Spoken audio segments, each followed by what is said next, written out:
Tensions flare. Days after the festival and the attack in the gym, you can't get your mind off the owl mask you found on your bed and the unspoken dread behind it.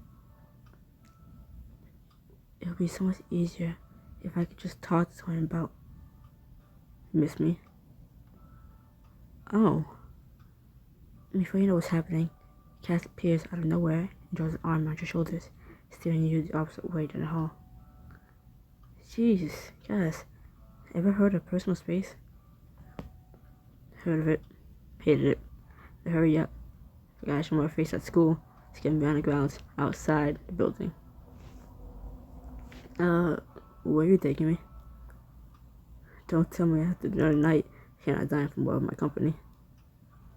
He leans his face close to yours, and you suddenly remember the heat of his mouth and yours outside your door. Or maybe more something else.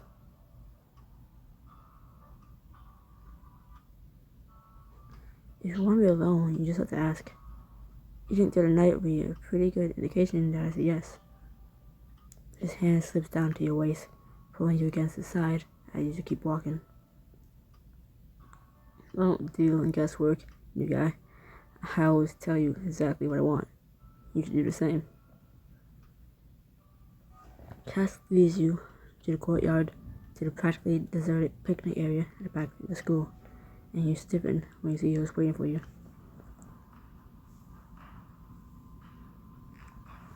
Well, don't just stand there like a creep. Get over here. The kid gives you a tense look before approaching warily. His movements are slightly faster than normal, and he holds himself rigidly, as though even moving this slow takes effort. If I had any doubts before, they're gone now. He's definitely a vampire. Thinking again about the owl mask, you chance a look at your sensory talisman, but it remains inactive on your wrist. Then Cass lets you go to clap a hand against the boy's back. Hiroki, me Seth, the youngest Valentine and my own personal lackey. Seth, me Hiroki, the human causing all the chaos. I'm not. And I'm not your lackey. I store aside you to be my mentor, did you some responsibility, and me too. He stops short, looking over at you with uncertainty, but Cass weighs it off. Don't worry, he'll get school for a human. And don't flatter me too much. You shoot Seth a smile, and he returns it with a shyness that makes you wonder just how long he's been holed up in the shadows, hiding in plain sight. So, Cass is your mentor, huh? Do you ever get any actual learning done? Or is it all just middle fingers to the rules and general chaos making? Honestly, he just goes on and on about what things were like when he was nearly thrown like an old. Hey, show some respect for your elders. He plants his hand on the back of his head and gives him a push, which returns by smacking his hand away. Right, so I'm guessing mentorship is going something like this. A smug expression crosses Cass's face, and he places an elbow on the Seth's shoulder. All jokes aside, he's learned the vampire ropes like a champ, and being his mentor is kind of like his victories and mine too. Of course, that also makes me responsible for his failures, and it was hard enough covering my own ass. Seth winces under Cass's harsh gaze, but mine catches on his phrasing, and suddenly a memory comes crashing back. What the hell, new guy? I thought we were having a good time. And I thought you were the only vampire in the woods tonight at the party. But that isn't true either, is it? What did you say? You're covering for another vampire. I'm sure of it. All at once, the words you saw scribbled in the margins of Mom's notes make sense. Sufficient evidence to deduce the attack was carried out by two animals. Oh my god, it was you. What? Haruki. The second set of bite marks on the victim. You're the vampire Cass protected by. Haruki, don't say another word. You start Cass's racist tone, then realizing what you were about to say aloud. You look around frantically, graceful to not see another soul. Sorry, I wasn't thinking, but it all makes sense now. You look down at Cass's arm, where the brand from the night of the first trial is hidden under his sleeve. You took care of that victim, but you were watching out for Zeph. It was nothing. Nothing, it was everything. You weren't just recklessly breaking the rules. You were protecting one of your own, and they burned you for it. They've done a lot worse to Seth if they thought he couldn't be controlled. Still, I never meant to get you in trouble, Cass. He hangs his head, and without hesitation, Cass pushes the sleeve of his jacket up to show you both his burn. It doesn't matter. There's a price I have to pay for my covering, and then so be it. I wonder who else feels that way. Cass looks at you, confused, and you lower your voice before telling them both about the mask you found in your room. Gabriella killed all the attackers in the gym, so it's gotta mean there are more renegades who don't want me around. I hate to go there, but do you think it could be Stora? I mean, she clearly wants me dead. Maybe, but Stora's more action than talk. She doesn't play mind games. And she was furious at the attackers. They had to out orders from her, and that's impermissible.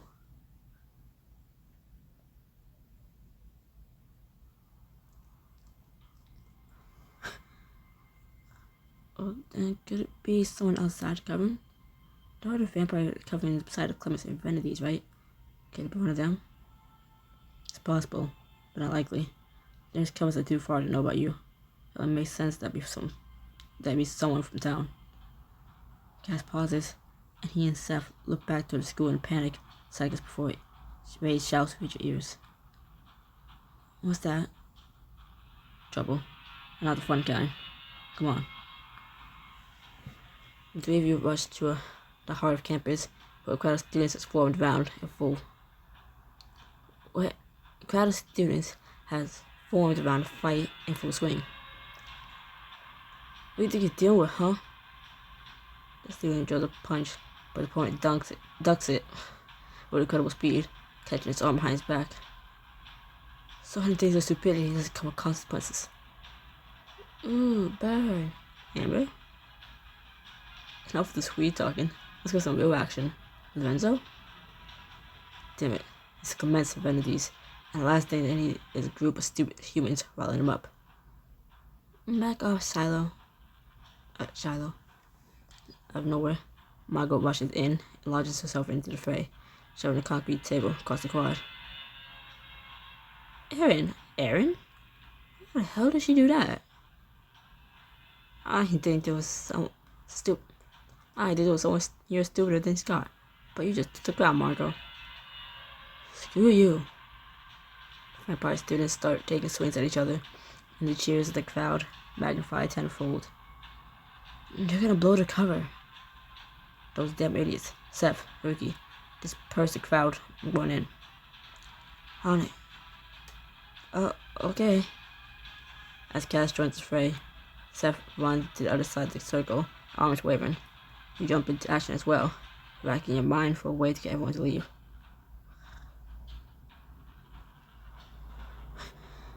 Hey everyone.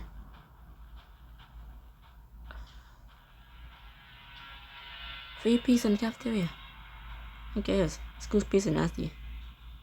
It's a deep dish special from Miss McYellow's in town. Oh hell no, I'm not missing out on that. The crowd starts thinning, but not fast enough. No, Gabriella went over to the Clement. Seconds later, Olivia appears at your side.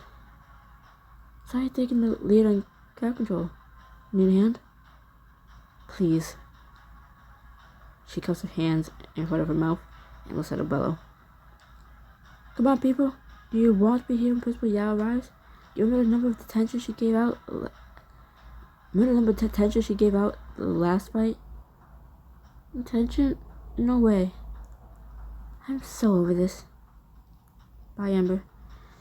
As the last stragglers disperse, You look over your shoulder to see Cass holding Scott and Margot in a firm grasp. Dude, ow. Why was even bent that way? Someone's trying to score brownie points for Principal Yao.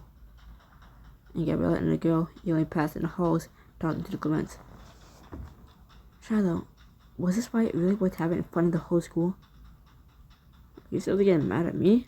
Scott insulted us first. I was just letting Scott get to you. And you know who will be happy about that. Aw, are you guys really that scared to loot? The Clements whirled toward Scout. The Clements whirled toward Scout. Scott, damn it. But the schoolbell rings cut him off before he can finish.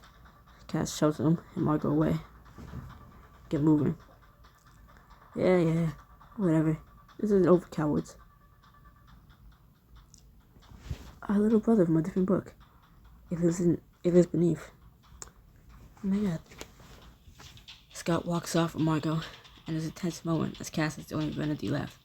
But before you see what happens, Louis loops her arm through yours. Hey, and can I talk to you? No. She steers you across the quad at a rapid clip. We were waiting for you at lunch. Where were you? Oh, I was hanging out with Cass and his friend. Rookie, he's bad news. His friend started the fight. Yeah, it's not just today. They're always trying to start things. Besides, don't you and Gabriella have something going on? I mean, I guess you're coming from a good place, but Cass isn't what you think. I'm not saying you want to have reservations, but you want me, and I'm taking time to actually get to know him better. Believe it or not, I trust Cass, and I like spending time with him too. Herky, I'm sorry. I'm really not trying to get into your business. I'm just worried about you. I mean, you totally vanished at the Autumn Festival, and you've been acting all distracted since then. Oh, you're saved from having to think of an excuse as Gabriella walks up, and Libby looks between the two of you. We're headed to class. You need to better hurry too. You don't be late. You force your best easygoing smile and wave at her, then turn to Gabriella, who looks troubled. Hey, I was gonna show you something at the school. Meet you at your locker? Sure. After school, you follow Gabriella out to the woods and start the path, huffing and puffing as the incline of the trail grows steeper. It's not the first time I haven't been out here in the woods with a vampire. Not that this part of the woods is beautiful, but any particular reason we'll climb up a little mountain. Sorry with that. Almost there, promise. Almost where? I want you to meet some of my coven friends in better light than when you saw at lunch. Meeting your coven mates? Is that a good idea? I'm supposed to be keeping a low profile.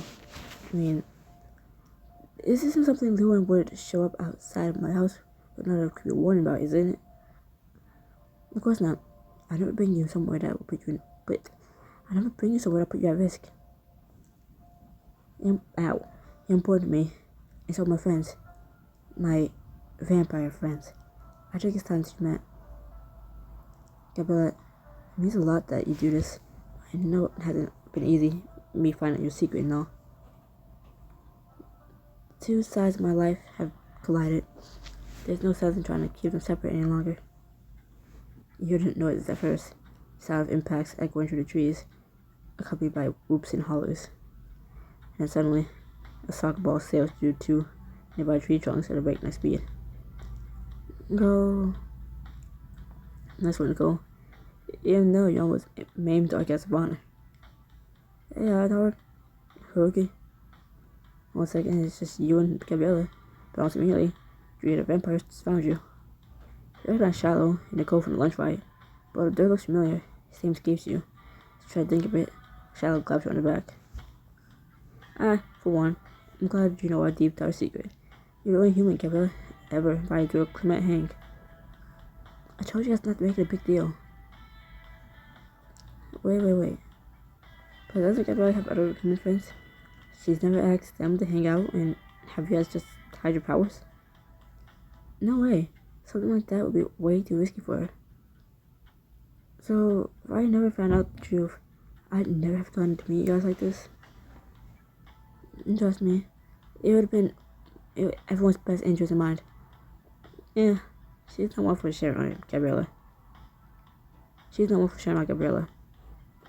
Again, the vampire's distant voice sounds familiar. You think hard until finally it comes to you. Wait, I know you. Harrison, right? From history class? You got it.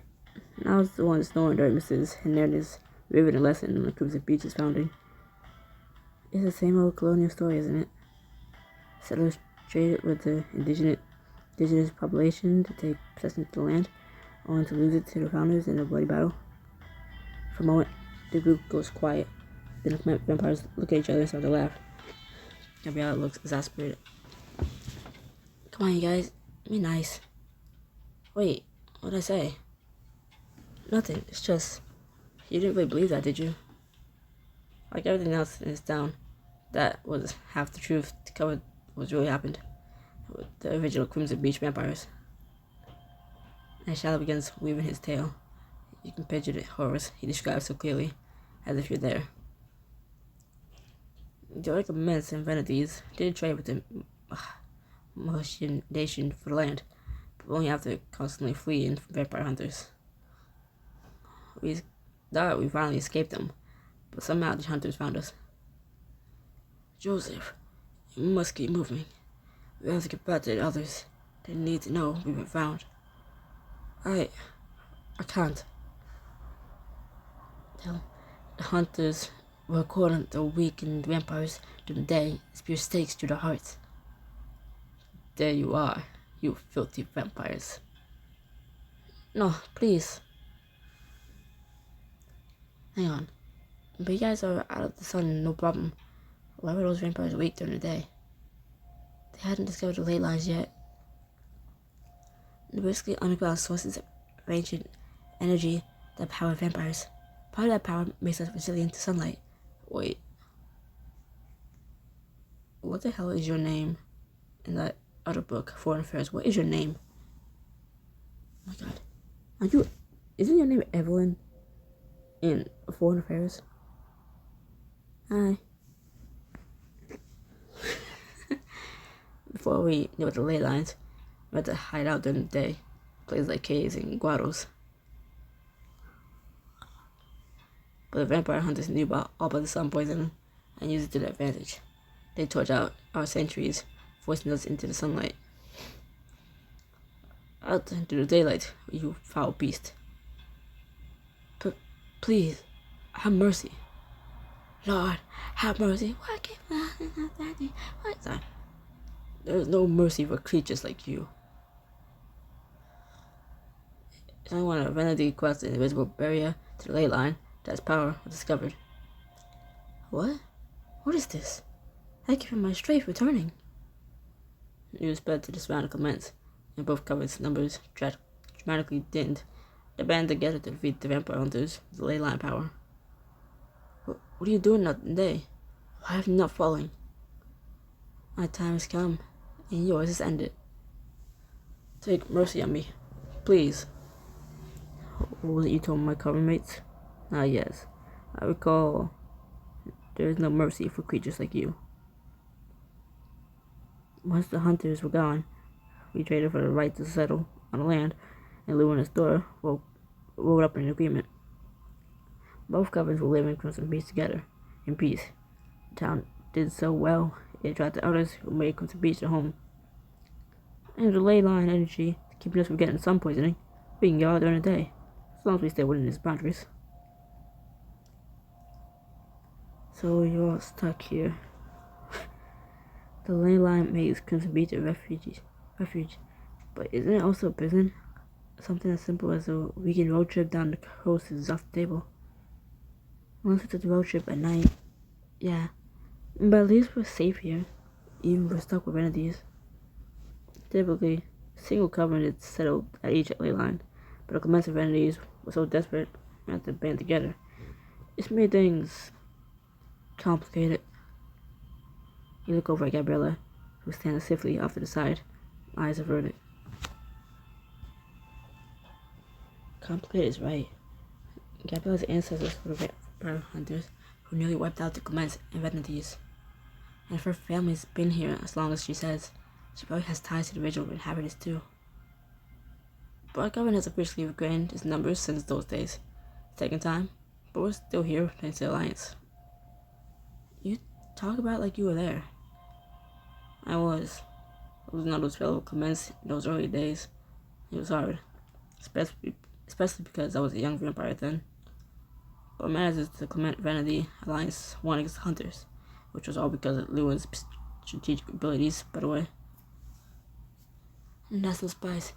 He's the best covenant leader for the Clements you can ask for. You suppress a shiver at the thought of those clear silver eyes stare you down. You and Gabriella share a look that goes unnoticed. Of course he is. And the Clements are obviously the superior covenant, right, Hiroki?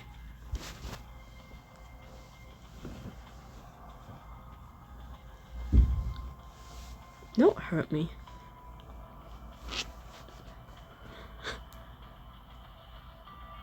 I mean, everyone on the Venety wants to kill me. Come on, Covenant is definitely taking the lead so far. You guys told me stories. The Venety tried to kill me at the Autumn Festival. It's not really much of a competition at this point. You give a dramatic shrug, trying to see the humor in the situation, and Nicole bites her lip, trying to smile. Wants to be a personal entourage from school? We can watch it back for you. You guys are definitely the more welcoming of the two covenants. I'm glad Gabriella invited me to meet you. You tentatively reach out for Gabriella's hand, giving a squeeze. Her gaze warms, and she squeezes your hand back. And that's enough of the history lesson, Haruki. That's enough of the history lesson. Haruki came to hang out, not for a lecture. Then you should join us for rock climbing. Vampires rock climb? We commenced to. I've never gone to rock climb with a human before. You gotta show us your stuff, Haruki. No. You look hesitantly at Gabriella, and I was surprised to see how the tension in her face is gone, replaced by her familiar warmth. I know it sounds like a lot to ask, but I can make sure you're safe. Your eyes widen in shock as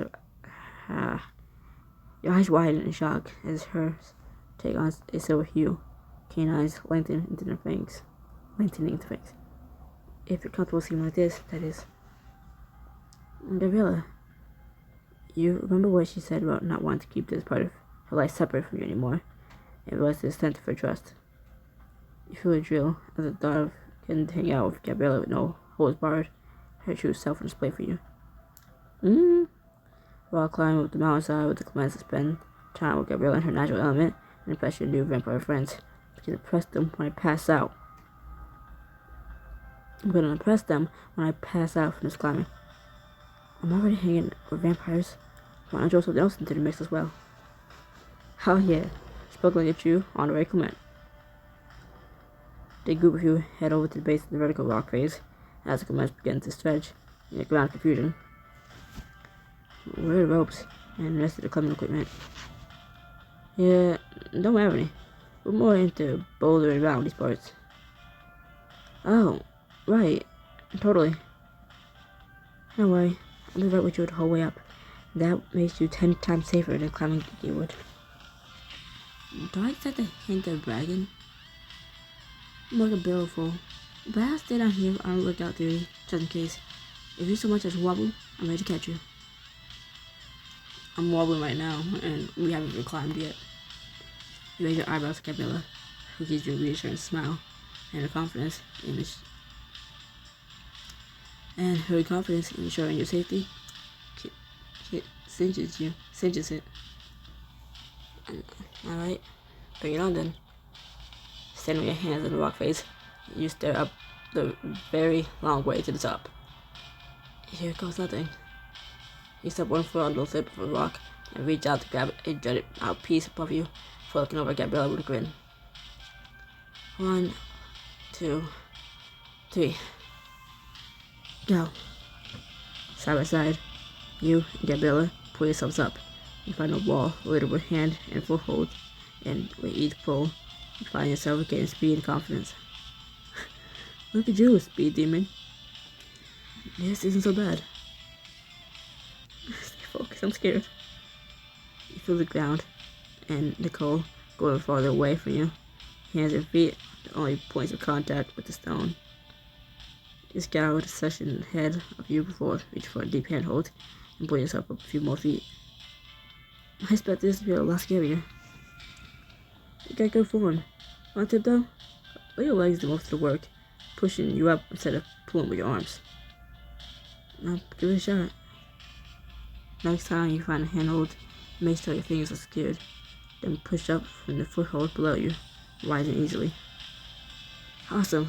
Thanks for the tip. You grin over Gabriella, who's watching closely to make sure you're steady. Impressed yet? Happened from the start. You can get down here. Encouraged by the glance cheers, you ascend even more rapidly. The wind begins to whip against your face. I wonder how much further I have to go. I wonder how much further I have left to go. You look up and see Harrison pop his head out over the top of the cliff, far above you. Come on, Slowpoke, pick up the pace. Don't let him rush you. Harrison's laugh echoes all the way down to you. Don't be so protective of Horde. It's doing great. Just make sure not to look down. You catch Shadow's words as he passes you by in the wood. And you can't help it. Your eyes are drawn back the way you came, and rush a vertigo closer to you. Whoa. You're shocked by how tiny Nicole looks down on the ground, and the short weight she gives doesn't really do the trick. Hey, you okay? Feel a rush of warmth as Gabriella places her hand on the small of your back, and your eyes jump to hers. Remember, I got you. A slight touch bounces you, and you look back up to Harrison, feeling a renewed surge of confidence. Thanks. I'm good now. But soon, you run out of easily reachable hands and footholds, because you're a lot higher than humans typically go. You reach for a ledge, standing on the tips of your toes, and stretching an arm as far as it can reach.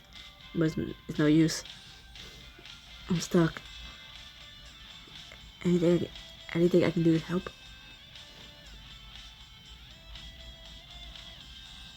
Go on ahead and help me from the ledge. If you go first and grab my hand, I think I can get myself the rest of the way there. Sounds like a plan. You feel the slightest flutter of a breeze, and then Gabriella's up on the ledge. Taking a knee, she reaches an arm out for you. Ready? You push off with your standing foot and reach out until you can feel Gabriella's hand in yours. Gotcha. Use on your strength, pull against Gabriella's arm, and are able to secure a foot onto the ledge, climbing the rest of the way up onto the ledge. Thanks, teammate. You're almost there. Look down, see Nicole starting to climb the sheer face beneath you. Set a vertigo, while you feel the rush of adrenaline. I can't believe I'm doing this. Will you believe it when we get to the top? Nicole's right, almost there. Clean your head back up and spot Shiloh vaulting himself over the ledge, join Harrison at the top of the mountain. Let's finish this. Working together, you and Gabriella make good progress up the next section till you reach the next ledge. It sits directly parallel to you, but there's a wide space in between, filled with nothing but thin air, and a drop all the way back to the forest floor.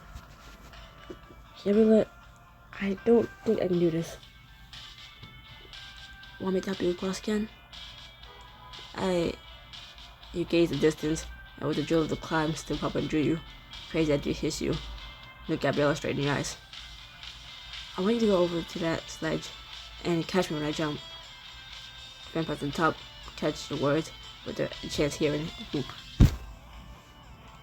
This human's got more guts than everyone else in the town combined. I am so glad you brought him along, my brother. Gabriella holds your gaze for some moments, addressing how serious you are, and then she nods. I got you. I promise. In a blink, she's on the ledge, holding her arms out, and take a deep breath. It was nothing. And leap. Scream. Start dropping. The world seems to fall away beneath you. All you see is Gabriella's head, holding out her arms, and you barely hear Nicole over the wind in your ears. Don't miss. And then Gabriella catches you firmly in her arms, steadying you on a small ledge and holding on to you. Make sure you find your balance. Got you. Gabriella, I'd heard you're a total lifesaver. I mean that literally. I could have been splattered down this mountain right now if it wasn't for you. Nah, nothing Nicole's down there for. I don't want to hear any more excuses, Miss Modest. I'm officially in your debt once again. Make it up to me for finishing this climb. Yawn. You resume climbing, and before you know it, your fingers brush the top of the cliff. Get a sturdy grip, pull all you might. And you're able to get yourself all the way up. You did it. No sooner than you get to your feet, the hairs in the shadow pull you into a group hug. Hell yeah, you did. You're ready to free climb this rock face. It's official. You're an honorary commit now. These guys, it's an honor. A moment later, Gabriella hurls herself up over the ledge, landing gracefully on her feet. Okay, now you're just showing off. Gabriella pulls you into her arms, laughing as she holds you tight. I knew you could do it. I knew you could do it. You're amazing, Hiroki. Nerves of steel, that's for sure. Nicole's voice comes over the edge of the cliff, and then she jumps into view, tumbling through the air before landing with the others. The Emperor's on either side of you, taking a magnificent view. You can see clear over the woods to the town, even the ocean in the distance. It's so beautiful. Romantic even, one might say. The commands give you and Gabriella no looks to Nicole checks her phone. I didn't realize how late it was getting. We of us had to get going for the plans that we've got. Three of us had to get going for other plans that we've got all about until now. Real subtle, guys. You're welcome. And quick as a blink, the comments are gone from the cliff top. You settle closer to Gabriella, your fingers brushing hers. It is pretty romantic up here, and a beautiful view, peace and quiet. Gabriella nods, smile relaxed, stays in the view for several moments, but it turns slightly troubled. She glances at you. I never really checked in on you about the other night. Did you get home okay? Cass didn't do anything to scare you, did he?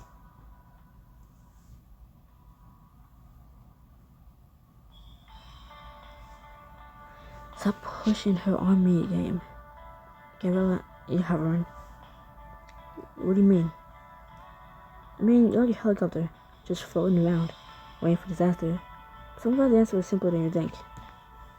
I'm sure you noticed I'm still in one piece. So no, Cass didn't do anything to me. There's no saying. When you hear hoofbeats, think horses, not zebras. That's fair. Gabriella motion between the two of you. I was so scared we wouldn't have this anymore if you found out what I was. But now, I feel like a weight been lifted off my shoulders. I'm not gonna lie, it's still not easy accepting what I am. But just having you accept it means the world. Do your command friends know about your history? That you're descended from vampire hunters? They do, and they can hold it against me, but instead they accepted me. And they're good people, even if they're vampires. It's so hard to juggle these feelings. Vampires killed my family. My ancestors slaughtered their families. They know how much I hate being one of them, but it's still so nice to me. I feel like such a hypocrite.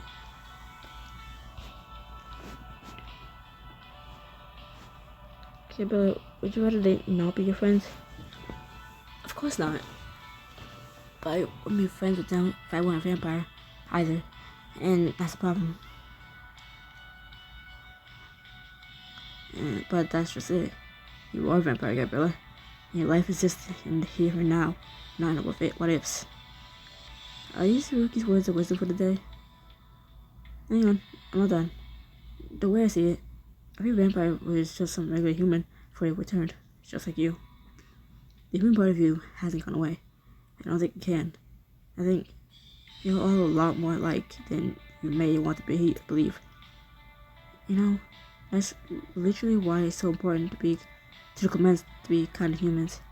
My friends used to have families and loved ones. They hold on to that part of their lives, never forgetting it. Never forgetting that every human can be someone else's loved one. A small smile finally appears on her face, and she gives your hand a squeeze. Thanks for talking with me about this. For just accepting me, trusting me. I feel full of guilt as you remember what you've been putting off talking to her about. Naturally, there's something I need to bring up. You feel, fuck you. You tell her about going home and finding the owl mask in your room, and it's shock and then hurt flipped across her face. You quickly cut her off. I didn't keep this from you because I don't trust you. I just want to drag you into trouble again. You could have been killed trying to protect me in the gym. I can't let that happen to you. My friends and I will protect you. I promise. We can take a few vanities. About that, the fight that happened at lunch today was because of the dead vanities, wasn't it? Tensions between the two covenants have been rising for a while, but your involvement, let's just say, is stoked the flames. Great. More trouble out of crowds. Hey, none of this is your fault. And you're trying to, all you're trying to do is keep yourself and your mother alive. Anyone will do the same in your shoes. Before you can reply, you shout an echo into the valley below, right before the earth shakes. What was that? Damn it, and again. Before you can draw a breath, get blood picks you up and spin to the source of the commotion. I can read. In seconds, you have to see it. The vanities and commence have resumed their fight for lunch, uprooting trees and hurling boulders at each other. The vanities need to stop this, get the hell out of here before a human hears what's going on and comes looking. And that's it, considering your sweet little Gabriella's putting her crush on a puny human by safety to the covens. Speaking of, 3 sets of vanity eyes over your way, and your sensory talisman instantly burns against your wrist. Maybe he's just here as a snack. Fine does work up an appetite. Stay away from him. Vanities have died because of him, because you're obsessed with playing human with him. Vanities have died because they came up with a sick plan to use Ruki as bait. And now you know what happened to the last vanities trying to go to Ruki, so back off. Oh god, this is so bad. Vanities have died because Gabrielle is too pathetic to accept what she really is. Thinks trapezing around with a human will change her. That's it. Commence attack, and your ears feel the horrible sound of trees being torn from the roots. I'm not gonna stop until every human in the area is here. Ruki, get somewhere safe. I have to stop this. Wait, she's already gone. And a second later, 2 blurs stop on either side of you. Damn, too late. Seth, watch Ruki. I gotta talk to those idiots down. Hold on a second. Jeez, what is it? This is worse than lunch, and we won't have a school about to put an end to things. If I said I had a plan to stop this fight fast and as few injuries as possible, would you help me out with it? You have a plan? Cass gives you a long, assessing look before smirking. Who you got your sleeve, human? We'll Cass to break up the fight, because the vampires were getting injured and press the covens.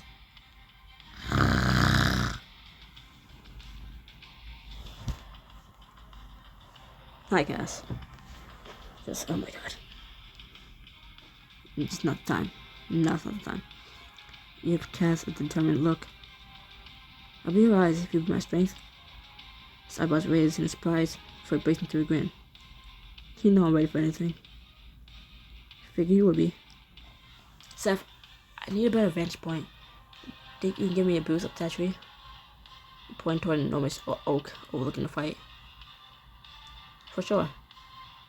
Perfect. Then Cass, get out of there. Then, Seth, now. Seth gets a grip on your hips and launches you toward a nearby branch. put yourself up to sit atop it and study the fight below. You this Clement trash. Bendy's wildly slaying boulders and swing around upper trees, while the Clements are more careful, keeping an eye out for each other. Shallow, duck. You go. Bendy's reckless. This is bigger danger here right now. I gotta have Cass catch him off guard.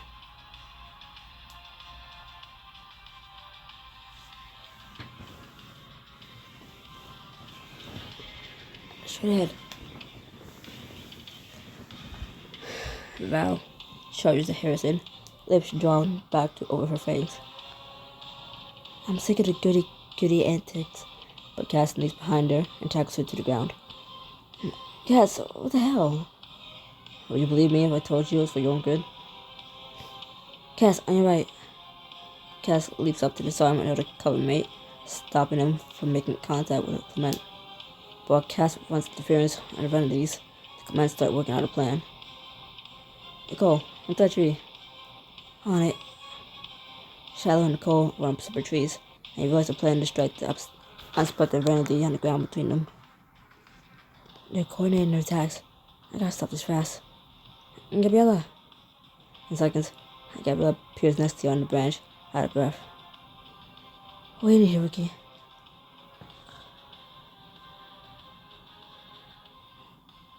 You just shake those trees. Gabriella's head snaps toward the trees you point at, and in a flash, she at the base of the first one, shaking Nicole off. Whoa. Gabriella charges at the second tree, ramming her shoulder. Without a crack, the tree lurches to the side. The roots pull into earth, and Shiloh falls with it. Sorry guys, but it's for the best. You watch from your vantage point as the fighting starts to taper. The enemy slowing down, and Clement's moves becoming sloppier. They look like they're losing steam, and just in time for one more idea. Seth, can you do me one more thing? Fuck you. Seth, can you do one more thing for me? I need to get their attention. Seth shrugs and disappears in a blur. Before you know it, he appears at your side in the branches, boulder in hand. Think this would do? Only one way to find out. Seth drops it directly on the boulder below, and Pat making a thunderous boom. The sound of the crash stops all the vampires in their tracks. Their bodies tense and faces fixed into snarls.